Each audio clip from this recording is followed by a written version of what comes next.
नमस्ते, जय श्री राम। देखिए सर,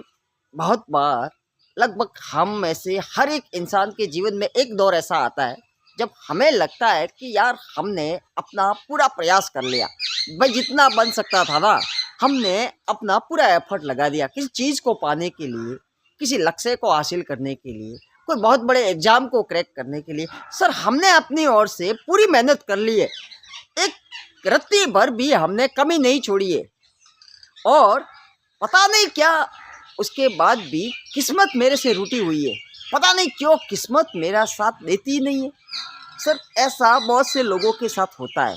कि उनकी ओर से वो पूरा प्रयास करते हैं सर, फिर भी किस्मत उनका साथ नहीं देती। और देखिए सर, मैं यहाँ पे एक चीज़ और कहना चाहूँगा कि देखिए साहब, जीवन में है ना, किस्मत का और कर्म का दोनों का बहुत बड़ा रोल होता है। ऐसा नहीं है कि सिर्फ किस्मत के भरोसे बैठे रहो और कुछ कर्म ही ना करे तो जीवन चल जाएगा। और ऐसा भी नहीं है सर कि आप मेहनत करते ही रहो और किस्मत आपका साथ देगी ही देगी, ऐसा भी नहीं है सर। तो किस्मत का और कर्म का दोनों का होना बहुत ज़रूरी है। अब सब हम लोग इंसान कर्म तो कर लेते, चलो भाई, क्योंकि ये तो हमारे हाथ में है ना, भाई मेहनत करना तो हमारे हाथ में है, ठीक है, मेहनत तो कर लेते सर, परंतु किस्मत साथ न दे तो क्या करे, ऐसी कंडीशन में क्या करे। तो सर यहाँ पे इस वीडियो को आप पूरा देखिए, मैं आपको बताऊंगा कि अब आपको क्या करना है, किस्मत को अपने पक्ष में कैसे करें, किस्मत का ताला कैसे खोले भैया, किस्मत को अपने ऊपर मेहरबान कैसे करें, यह भी हम कर सकते हैं। सर किस्मत को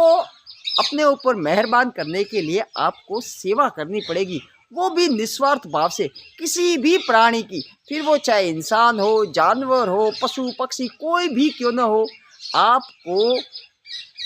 हर किसी के लिए निस्वार्थ सेवा करनी पड़ेगी। आपको ऐसे लोग कहीं पर दिख जाए ना जो आपके लिए कुछ नहीं कर सकते, उनकी सेवा का कार्य चालू कर दीजिए सर।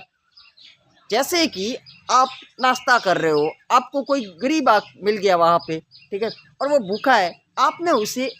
एक आध प्लेट इडली दिलवा दी, बड़ा पाव दिलवा दिया, ठीक है, उसे खुशी मिलेगी, वो आपके लिए कुछ नहीं कर सकता सर, ठीक है, परंतु ये आपका अच्छा कर्म है, ये आपका अच्छा कर्म है ना, ये आपकी किस्मत का ताला खोल देगा।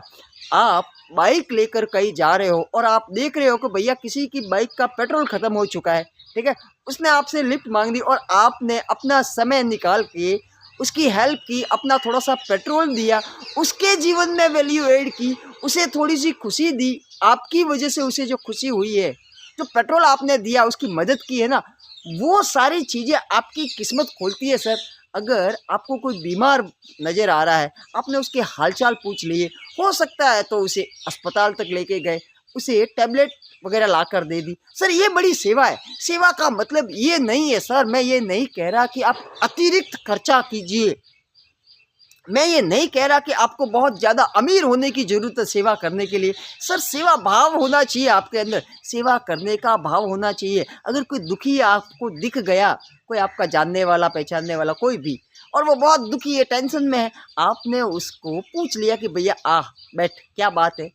क्यों इतना परेशान है, क्यों इतना दुखी है। सर आज की दुनिया में सुनने के लिए किसी के पास समय नहीं है, सुनाने के लिए हर किसी के पास समय है, क्योंकि हर किसी की अपनी एक दर्द भरी स्टोरी है सर, हर किसी के पास अपनी अपनी दुख भरी दास्तां है, सुनाने वाले बहुत है, परंतु सर अगर आपने दिल से, मन से सुन लिया ना किसी को और उसे सांत्वना दे दी ना, और कोई अच्छी सी सलाह भी हो सके तो दे दी ना, तो सर यकीन मानिए ये भी बहुत बड़ी सेवा की श्रेणी में आता है। और जब आप इस तरीके से छोटी छोटी सेवाएं करते हो ना लोगों की, कहीं पर कोई आपको मतलब गरीब मिल गया, ठीक है, जो सर्दी में ठिठुर रहा है बेचारा, आपको दया आ गई और आपको लगा कि यार आपके घर में जो एक्स्ट्रा स्वेटर पड़ा है पुराना वाला, या फिर कोई शॉल पड़ी है, या फिर कोई शर्ट है,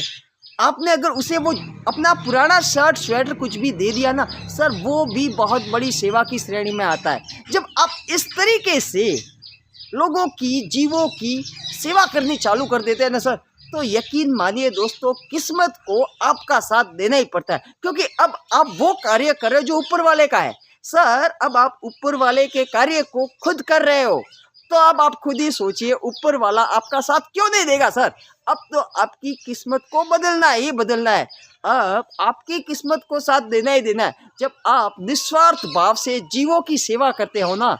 उनके जीवन में वैल्यू ऐड करते हो ना, उनके जीवन में खुशियाँ ऐड करते हो ना सर अपने प्रयासों के द्वारा, तो यकीनन ये पूरी प्रकृति, पूरी कायनात आपके ऊपर मेहरबान हो जाती है और आपकी किस्मत को बदलने का काम चालू कर देती है और भगवान की विशेष कृपा हो जाती है सर हमारे ऊपर। ये बात मैंने आजमाई हुई है और ये सच है बिल्कुल। आप भी कर देखिए, मज़ा आ जाएगा। Thank you.